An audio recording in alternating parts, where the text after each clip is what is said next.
We are here at the 2025 Great American Coin and Collectibles Show, and we are joined by two members of the Anti-Counterfeiting Education Foundation, longtime friend of the show, Beth Deisher, and Don Ketterling, as well as this year's, one of this year's Cruiser Award winners, Mr. Matt Dinger. Oh, now.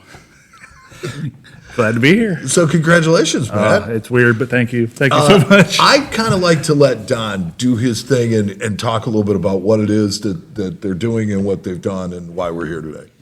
Well, yes. Again, congratulations to the two award winners. Matt to my left here. However, Jack Young was the other award winner, and he wasn't able to be here today. But I guess I should start with the beginning. Very briefly, a personal friend of mine, Alan Cruiser, passed away 8 years ago, and his only daughter wanted to create something in his memory within the coin business, and she came up with $50,000 of her money that was the seed money to create the Anti-Counterfeiting Task Force, and that is now morphed into the Anti-Counterfeiting Educational Foundation, and we're trying to perpetuate the entire effort against counterfeiting on all levels, between bullion, coins, etc. That's a never-ending battle, but at any rate, the reason we're here today is to present that award in Alan's name. And Matt, to my left, was a first-time recipient. Jack Young, who couldn't be here, is a second-time recipient of the award. But it's all about the effort to combat counterfeiting, and it's as we all know, it's a never-ending battle, and some people call it whack-a-mole, but it's what it is. Jack calls it whack-a-mole. Yeah. And in case you're wondering, Jack Young, yes, it's that Jack Young. He is a friend of the show as well. Yep, we talk to Jack a lot. He's very good people. So right now, I think what we're up against most, and I think what you guys will probably agree with me, is these online auction sites, or where a lot of things get pushed into the market, either knowingly or unknowingly. Most of the time, I'm sure it's knowingly. But what is going on right now that you guys can share with us, that may be able to help us with that fight against either the people that are selling them, or maybe dialogue with the corporations that are allowing them to be sold? Well, we have two teams that we work with that work with the platforms like eBay, Amazon, some of the other major platforms, and that identify counterfeits. Jack Young is one of the important team members. The problem is, as soon as we identify them, if they take those down, there's usually about 3 that are right back up the next day, and the same people, they must have millions of email addresses, because they pop right back up and they change something very slightly. So it's a never-ending game, and one of the most dangerous things that we have observed really within the last about month is they're now coming in and legitimate businesses assuming your identity and your website. Oh, wonderful. And they change where your URL for your website might have, like Matt Dinger, or it might have Coin Show Podcast, and they will add a 1 or a letter somewhere in it, and most people don't realize it. And they actually copy, of course, illegally everything on your website. And that is probably the most dangerous thing we've seen. We've been alerting people that this is happening. We saw them doing this with the U.S. Mint's website off and on during the past year, and we alert the Mint. The problem is they're sitting outside of this country. Right. And most of the bad actors, if you trace it far enough back, it goes to China. But now they have relay stations, or they have people working with them. There's probably about 5 African countries and some in Eastern Europe. But I've never seen it at this level. I first started writing about and investigating in 2007, and the level today that we're seeing is 100 times worse than we even saw 5 years ago. Well, that was going to be my question, is whether or not you thought the biggest threat came from, from within the borders of the United States or outside. I personally thought it was outside. Yeah. When you have governments that are they not only turn a blind eye, they literally sponsor, this kind of thing. The bots, the things that they use to, and I believe that the correct term is spoofing. They'll make it look like somebody else. They'll send you an email from an address that looks something like, that, and they pretend to be who they are, and sometimes they actually do steal their websites, and so now it's coming from legitimate sources, which makes it even harder to Legitimate sources. but it's coming Yes. from the actual source, so it makes it much harder to determine what's going on. So domestically, we can promote law change, activities that help put this stuff in the spotlight. But what can you do for the worldwide stuff? It's really difficult. I mean, when we were talking in the beginnings of our formation, the issue was kind of twofold. It was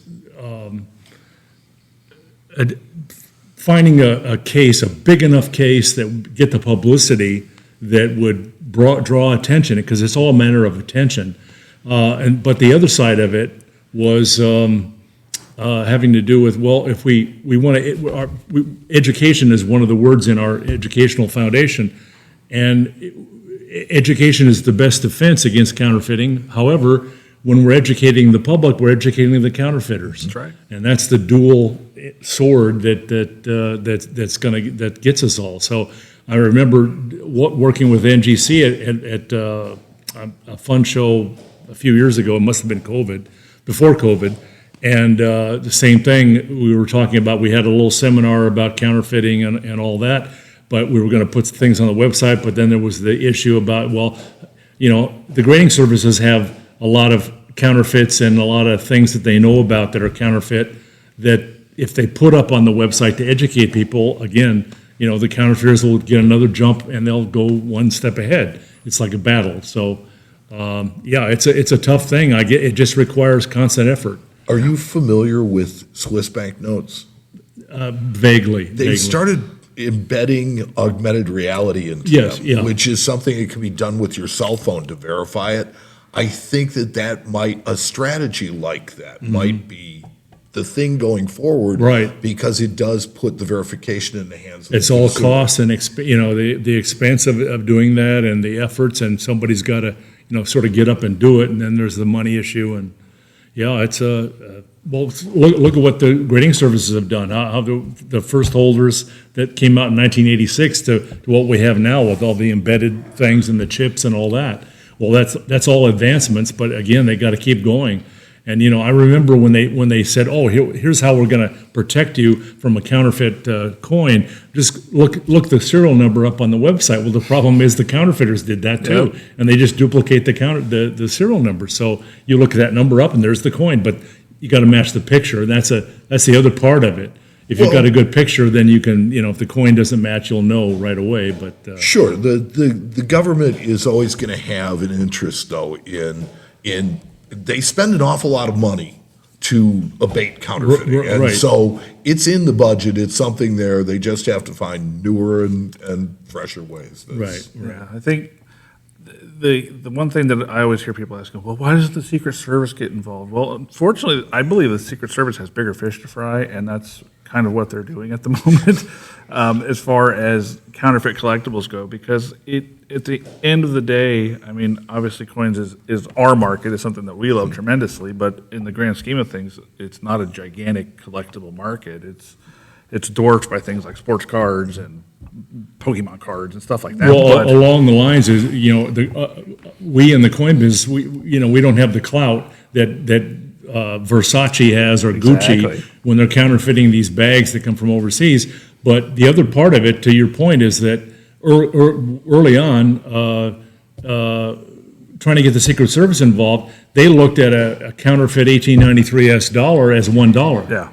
So that's a counterfeit $1, and Right. so it, to your point, didn't get their attention. done- But we had to convince them. We had their attention before COVID, when we finally got Secret Service, Border Protection, and all these people got their attention about, hey, this coin is actually worth $30,000, and that's where the fraud is. Right. And so, if this $30,000 coin is counterfeit and somebody's being a victim of that, it's it's in the same ballpark as a counterfeit Rolex watch and a Gucci bag. But I think they have hard time making the determination on whether the crime is the person that's selling the fake item or actually the fake item Right. itself. And I think that's almost interagency kind of back and forth. And I think that's something that we run into as well. Two things that, of course, ACEF and before that the task force played a major role in educating and training both Secret Service and Customs and Border Protection. We have, over the years, probably trained about 300 Secret Service agents. However, right now, their manpower is an all-time low. They have been cut drastically, and I only know of 3 that received our training that are still in the Secret Service. So when they get more manpower, I've talked to them, they want us to, again, step in and help in that regard. The other thing that is happening is there are so many cases, they obviously can't do them all. Right. But what happens, Secret Service can do an investigation, and they then have to bring it to a federal prosecutor because it's a federal crime. It used to be that the federal prosecutors would tell them, don't bring a case that you can't prove at least $50,000 harm. Today, Sounds about right. they will not even think about prosecuting a case that is not at least $1 million, and they really want $5 million. So that leaves all of these little whack-a-mole things out there. It and basically gives them free range. gives them free range. It also leaves it in the hands of the industry to police it as best we can Yeah. ourselves. And we do a fair job of that, but for somebody who it's not our job to do, we are certainly doing the yeoman's As work. a matter of fact, here at this show and many shows, we have set up a little operation where we put the copy mark on, which is in compliance with the Highway Protection Act. It was actually the Secret Service said, could you do that? Can you provide that service? Because there's just so many cases, and we realize the harm is being done, but we don't have the manpower, and they fully believe that education and information is probably the best weapons that we have. And so that's why our focus over the last 2 years has dramatically shifted toward education, information, and of course the copy mark service. But acefonline.org is our website. We have a wealth of information, very simple things that most of the people who unfortunately get swindled from online purchases, they don't know simple things like, how do you tell if a coin is counterfeit? It's difficult online because a lot of counterfeiters just steal pictures from the U.S. Mint or whatever. But when you get it, the old method of using a magnet doesn't work. Right. The counterfeiters don't use metals that are attracted to a magnet anymore. They just use a thin layer of silver to fool the buyer. So, we have very detailed information on using just a pocket digital scales. Okay. They're even getting close on the weight, though, with certain things. They're getting close, but they're not exact. Yeah. I think probably the easiest way is diameter. Most of the time, the diameter is dramatically off enough, and I keep emphasizing with people who don't understand this, no, the U.S. Mint doesn't vary. It does not vary in the weight and the diameter. There might be a little bit of wear on like a Morgan dollar, but it's not that dramatic.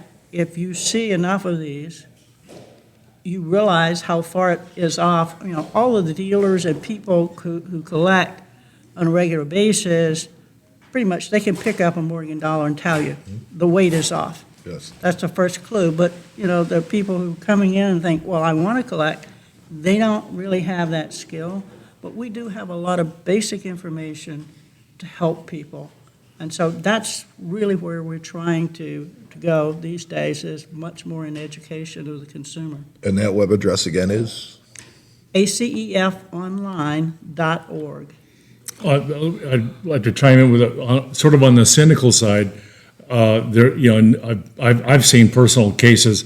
If you go online and you see a silver eagle for $12.99 and spot is $40, Guess that what? might be the first flag that you might consider that wrong, or a gold eagle for, But is the problem with that ad, or is it the platform that's running it? well, I Because think it's there are enough both. people that are reporting But the them, consumer- and they continue to take the money. So it's been proven over and over again that they're more interested in the money than the honesty. Yeah. And I think even lately, we've been seeing not only coins, but the big one is bullion lately. Lots and lots of counterfeit bars, and I think Oh, yeah. Yeah, especially with the price of bullion today. It's- the companies that produce those bars, I think would, in my opinion, should be able to. But it's also greed. I had somebody that seemed to be relatively intelligent, but he went price shopping on the web and found these great deals. Well, there are a couple of $100 cheaper than the regular ones. Yeah.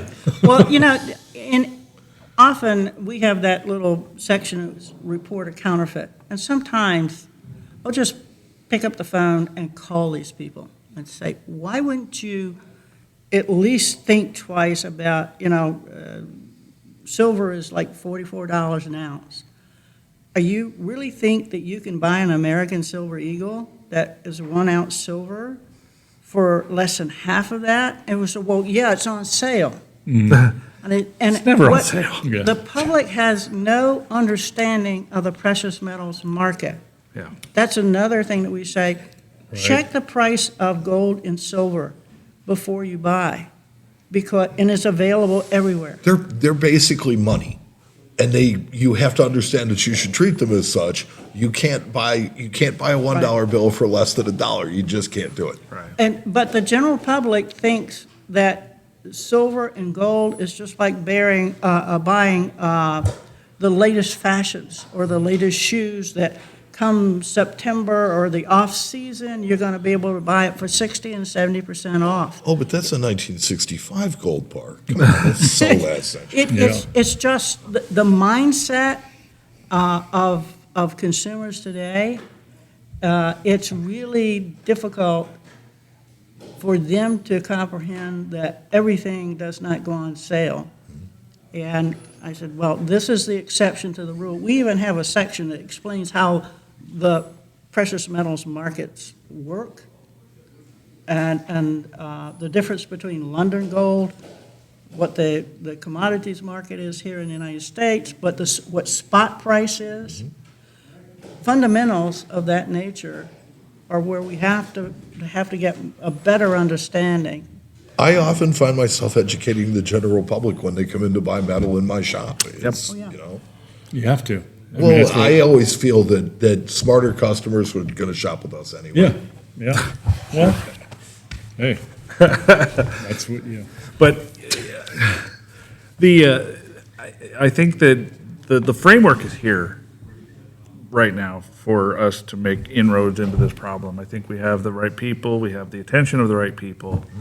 I think that it's just a matter of we have to find the ones that are willing to put in the effort to fight the problem instead of just watching and from the back and letting other people carry the load. And I mean, that's a lot of it. There has to be corporations involved in this. I mean, the companies that produce these bars that are being heavily counterfeited, or the networks that they're allowing these things to be sold on, or they are being sold on. I think there needs to be some sort of come together moment where all of these people kind of get together and figure out exactly what our best course of action should be and would be. And ACEF is a part of a coalition of about 20 industries, pharmaceuticals, toys, the garment industry. And we have a proposal before Congress that would make the platforms responsible. I think that's a great idea. There was a lawsuit against Amazon, and they lost. And they said, oh, no, we're exempted. We're just a place where buyers and sellers meet. The important thing to understand is those platforms make money whether it's genuine or fake. Right. And that was where the lawsuit hinged. So this legislation would make the platform legally, financially responsible for allowing counterfeits to be sold on their platforms. That's something, once it gets a hearing, that we're going to be hoping that numismatic community will really contact their members of Congress, get behind and push it, because it comes down to the dollar. As long as these platforms are making money, they're going to give lip service but not really do anything. The other thing for consumers, at our website, again, we have the Trusted Experts program, and we've been telling people, deal with the people that are closest to you. Get to know your dealer. Go to their coin shops. And we have a program where you can put in your address and find dealers within 50 miles of where you live. Go to them, get to know them, it's your best resource. And the other thing that people don't understand, okay, I buy it off of the internet, who am I going to sell it to? Yeah. They go to their local dealers. Why not buy from that local dealer? Because if he sells you the coin, he's probably going to be your most interested buyer when you get ready to sell. If he sells nice coins, he is. Yes, absolutely. And we have over 200 trusted experts there. And we're encouraging people to get to know, or come to coin shows like this. Yep. Get to know the people who are in the business, have been in the business for years. I get that question a lot. I have a piece of advice I've used for years, that if you're going to be spending a lot of money with somebody, make sure that at any point you need to, you can go back and punch them in the face. That's fair. Because if you buy from some random company online, you don't know where they are.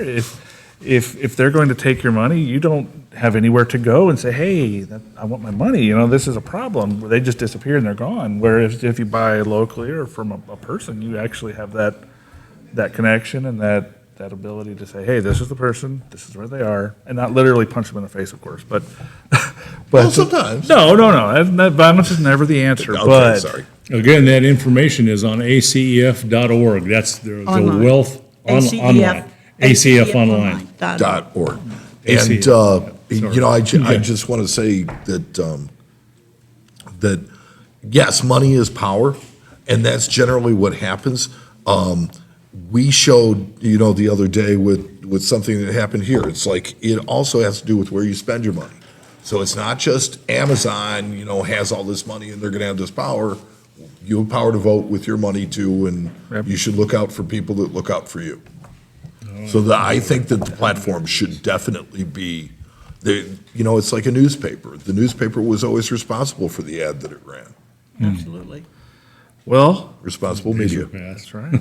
Speaking of responsible media, we've got to clear out of this room. We sure because, do. All right. If we don't, then we're not being responsible. So I want to thank you guys, Beth Deisher, Don Ketterling. Thank you so much for being guests of ours today and for coming to talk about the ACEF. Happy to do it. Happy to do it. Thank you. Thank you. Jack, you can hit stop. Okay, guys, thank you so much. We will get on.